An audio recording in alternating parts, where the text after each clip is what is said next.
अलि हिँडेर डाँडा भन्छिङ पार गरेर अनि यता पर चाहिँ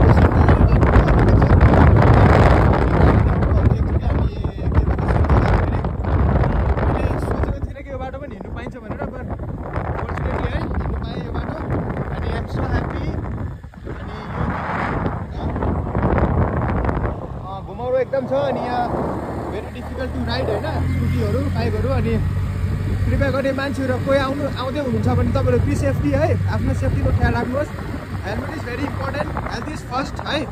फर्स्ट प्रायोरिटी चाहिँ तपाईँहरूको हेल्थै हो। अनि यो बाटो तपाईँले यसरी कुदाउँदाखेरि चाहिँ यसरी टर्निङ काट्नु 40मा। अनि तपाईँले हेर्नु सक्नुहुन्छ ओडु भनेको चाहिँ मैले। अनि यो बाटो यो डाँडा हेर्नुहोस्, यो डाँडालाई चाहिँ के भन्छ अनि चिनेर त जानुपर्छ। निक्ली चोले चाहिँ हामीले चौरेर होइन चिनिएर उचिनेर जानुपर्ने हुन्छ। अनि जे होस्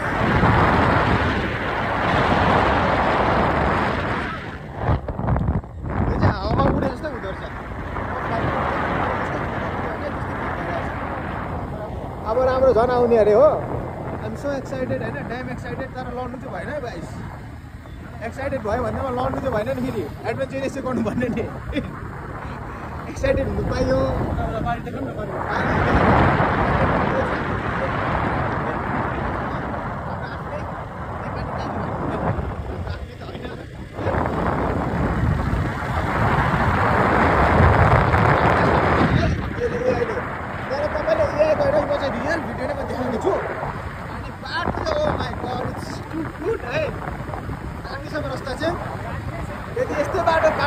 भने त हामी त 2 घन्टामा पुग्छ नि काठमाडौँ।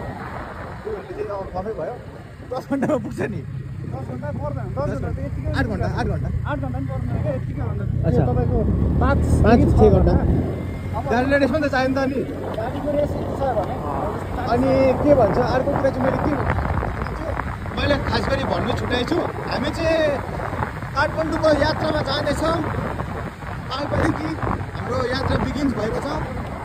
अनि हाम्रो बाइक चाहिँ के हो, आरन बाइक अन्डा सिटी बुलेर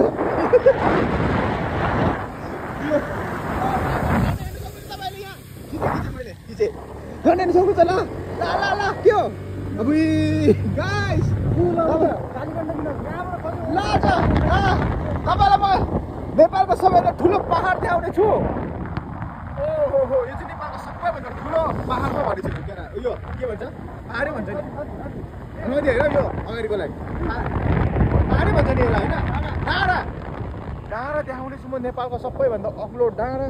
अनि इट्स भेरी ह्युज। अनि यो डाँडाको ठिक मुनि चाहिँ खोला छ, विच इज भेरी एक्साइटेड होइन। बसहरू आउँदैछ। अनि दिस रोड सो फ्री है। अनि भेरी लाइट भेहिकलहरू चल्ने गर्छ यहाँ। अनि एकदम राम्रो छ। अनि मौसम आई वुड से अबाउट मौसम है, मौसम पनि एकदम कुल छ। अनि यु क्यान चेक, हामी ज्याकेट लगाएर हिँड्दैछौँ अहिले पनि, फिलहाल हामी ज्याकेटमै छौँ होइन। अनि यो चाहिँ एकदम राम्रो छ। अनि धुलो ल फ्रीको पाउडर अब लाउनु पाइन्छ गाइस। तपाईँलाई म फ्रीको पाउडर देखाउने छु। ओ माइ गॉड फ्रीको पाउडर यस। ओहो फ्रीको पाउडर लाउनु पाइयो। यस ल गाइस आजको लागि यति नै। म फेरि भने तपाईँसँग भेट्ने छु गोवामा यात्राको